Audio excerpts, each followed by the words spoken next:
మొన్నటి దినం ఒక వ్యక్తి వచ్చినాడు, నన్ను గుర్తుపట్టలే. నేను ఆయనను గుర్తుపట్టినా. బ్రదర్ బాగున్నారా అని అడిగిన. నేనెట్లా తెలుసు సార్ నీకు అంటే, తెలుసు 25 సంవత్సరాల క్రితం నిన్ను నేను కలిసిన. అట్లనా సార్ నన్ను కలిసినరా? ఏ సందర్భంగా కలిసినంటే, నాకు ఒక జీప్ ఉండేది. ఆ జీప్ ఎప్పుడు పంచర్ అవుతుండేది. పంచర్ కాగానే బిజినెస్ ఆగిపోయేది. ఒక కొత్త వీల్స్ కొనటానికి డబ్బులు ఉండేటి కాదు. ఆయన దగ్గర ఒక మంచి సుమో ఉండేది. ఆయన టైర్లు తీసి పాత టైర్లు అట్లా పడేస్తూ ఉండేడు గోదాంలో. నేను టైర్ లేక ఆ వెహికల్ని అట్లా పెట్టి ఉంచేటోడిని, డబ్బులు లేక. చివరికి ప్రొద్దున్న 7 గంటలకు వెళ్ళి ఆ చెట్టు కింద కూర్చున్నట్టండి ఆయన కోసం. ఎవరో బాబు వచ్చిండు, పాత టైర్లు ఉంటే అమ్ముతే కొనుక్కుంటానికి వచ్చిండు, 2 టైర్లు కావాలట. అంటే కూర్చోమనయా ఆయనని, కూర్చోమను ఆయనని, ఎందుకు తొందర కూర్చోమను అని అంటా ఉంటే నాకు వినబడేటి. ఆ చెట్టు కింద కూర్చోని ఉండేటండి.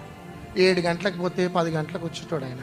ఏంది బాబు ఏంటిది అంటే, ఏమన్నా పాత టైర్లు ఉంటే ఇస్తే నేను కొనుక్కుంటా అంటే, టైర్లు కొనుక్కొని నువ్వు ఎందుకయ్యా నువ్వు జీప్ కొన్నది అని భయంకరంగా చడామేడా తిట్టి, అక్కడ గోదాములు ఉంటే తీసుకొని పో అని డబ్బులు తీసుకునేటాడు. ఆ వీల్స్ తెచ్చి నా జీప్కి ఫిక్స్ చేసి మరలా పంపేవాడిని.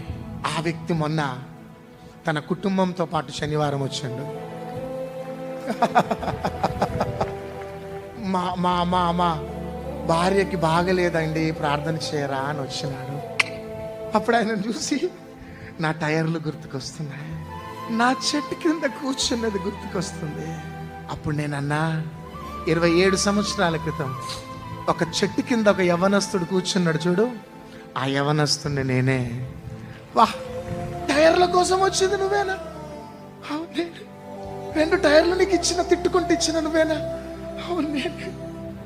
అప్పుడు ఒక మాట అన్నాడు ఆయన, యేసుక్రీస్తు ప్రభు దేవుడని నేను ఎలా నమ్ముతానో నమ్మనో కానీ సార్, నిన్ను చూడగానే యేసుక్రీస్తు ఉన్నాడని నమ్ముతాను. యేసుక్రీస్తు దేవుడు సార్, నో డౌట్. ఎందుకంటే నేను చూస్తే అర్థమైపోతుంది. అందుకని అవన్నీ జ్ఞాపకం చేసుకొని ఏడ్చుకుంటూ కూర్చుంటా అంతే రాత్రింబగళ్ళు. మేము ప్రసంగం చేయని అవసరం లేదు యేసయ్య గురించి. మా లైఫే ఒక వర్తమానం.